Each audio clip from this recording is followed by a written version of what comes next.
Hi friends எல்லோருக்கும் வணக்கம். இப்போ பாருங்க மழை வந்துடுச்சு. கீரை வாங்கலான்னு வந்து பார்த்தீங்கன்னா, மழை இங்கே கொட்டுன்னு கொட்டிடுச்சு. வரையில ஒரு சம்பவம் நடந்துச்சுங்க.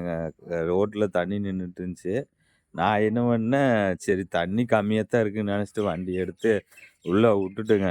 உள்ள விட்டு பார்த்தா வண்டி பாதி முழுகிருச்சு. எப்படியும் மேட்டுக்கு தள்ளிட்டு வந்து வண்டி ஆஃப் ஆகி போச்சுது. முழங்கால் தண்ணி நிக்கிது. அப்புறம் எப்படி வண்டி ஓடுங்க? ஆஃப் ஆயிருச்சு. அப்புறம் வண்டிய தள்ளிட்டு வந்து, அப்புறம் ஓட்டிட்டு வந்தேன். ஃபுல்லா மழை தாங்க இங்க. உங்க ஊர்லயும் மழையான்னு?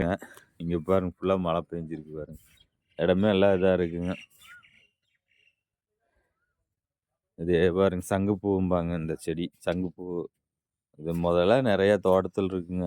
இப்பலாம் வந்து எங்கேயும் பார்க்க முடியறதில்ல. முதல்ல நெறைய வீட்லயும் நெறைய வச்சிருப்பாங்க. எல்லாம் ஏகம் மழை வந்திருக்குது. இங்க இவரு கீரைக்காரு தோட்டம் தாங்க தோட்டம். அங்க தான் வந்திருக்கிறேன். சரி சுக்குடி கீரை இலைனால அறுத்துருக்காங்க. எனக்கு 2 புடி அறுத்து குடுக்கறனாங்க. ஏன்னா மழை வந்துச்சுனால அறுக்க முடியல. அதனால எனக்கு முதல்ல எனக்கு 2 புடி அறுத்து குடுக்குறாங்க. இத தோட்டம், கீரை தோட்டம்.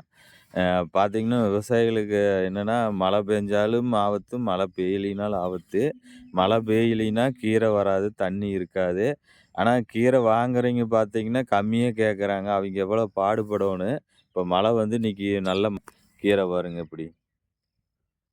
இதெல்லாம் வந்து நீ பெருசா வர்றது கொஞ்சம் சிரமம். எல்லாமே மழை பெஞ்சு போட்டு அமுத்திருச்சு கீரை. அப்புறம் சிறுகீரை ரொம்ப இதா இருக்குது. அது எப்படி வரும்னு ஏன்னா இவ்வளோ கஷ்டப்படுறாங்கங்க. ஆனா நம்ம வாங்குறவைங்க ஒரு ரூ. 5 குடுக்குறக்கு அவ்வளோ யோசிக்கிறாங்க. அவைங்களும் பாவம் பாடுபடுற அளவுக்கு கூலி இருந்தா தான் நிம்மதியா பாடுபட முடியும். கூலி கம்மின்னா அவைங்க எப்படி பாடுபடுவாங்க? தயவு செஞ்சு என் வீடியோ பார்க்குறீங்க, இந்த சிறு குறு தொழிலாளர்கிட்ட பேரம் பேசாத வாங்கிக்கங்க. ஏன்னா வந்து பெருசாலாம் ஒண்ணும் லாபம் இல்லைங்க. ஒரு ரூ. 5 ஒரு ரூ.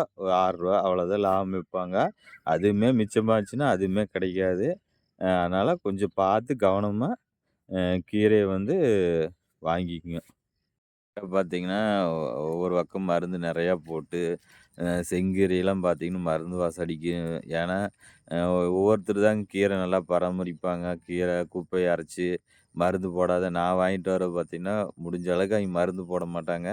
மருந்து போட்டாலுமே அது பயோ மருந்துன்னு சொன்னாங்க. அது ஒண்ணும் கெடுதல் இல்லைங்க. அது இந்த நாட்டு மருந்து மாரி தான் அப்படின்னு சொன்னாங்க. அதனால கொஞ்சம் கீரை வாங்கும்போது நல்ல கீரையா என்னன்னு பார்த்து வாங்கி சாப்பிடுங்க. இப்ப பாருங்க மழை பெஞ்சு ஒரே நாள்ல இந்த தண்ணி நிக்குது பாருங்க. எவ்வளோ தண்ணி நிக்குது பாருங்க. காஞ்சு கிடந்துச்சு. நான் நினைப்பேன் பறவைகளுக்கெல்லாம் எப்படி தண்ணி குடிக்கிறதுக்கு இருக்கு அப்படின்னு நினைச்சிட்டு இருந்தேன். பாருங்க இப்ப தண்ணி எல்லாம் ஃபுல்லா இருக்கு. பறவைகளுக்கு ஒரே சந்தோஷம். தண்ணி குடிக்கிறதுக்கு. அதனால எனக்கு ரொம்ப சந்தோஷம். மழை பெஞ்சு தண்ணி குட்டையில வந்தோனே. இந்த குட்டைய தான் நாங்க நண்டு பிடிப்போம். அடிக்கடி சொல்லியிருப்பேன். இந்த குட்டையில நண்டு பிடிச்சிட்டுருப்போம். நானு, எங்க மாமா, என் ஃப்ரெண்ட்ஸ்லாம் வந்து இங்க நண்டு பிடிப்போம். ஆயுத பூஜைக்கெல்லாம் பார்த்தீங்கன்னா, இங்க தான் டிராக்டரு, இந்த ஆட்டோ இதெல்லாம் வந்து கழுவுறக்கு இந்த இடத்துக்கு தான் வருவோம். இப்ப அந்த அளவுக்கு தண்ணி இல்லைங்க, நண்டும் இல்ல. அதனால இப்போ வர்றதும் இல்ல.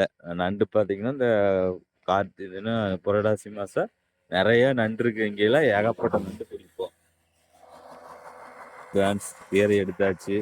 இது ஒரு சின்ன வீடியோ. நெக்ஸ்ட் அடுத்த வீடியோ பார்க்கலாம். எல்லாத்துக்கும் பாய்.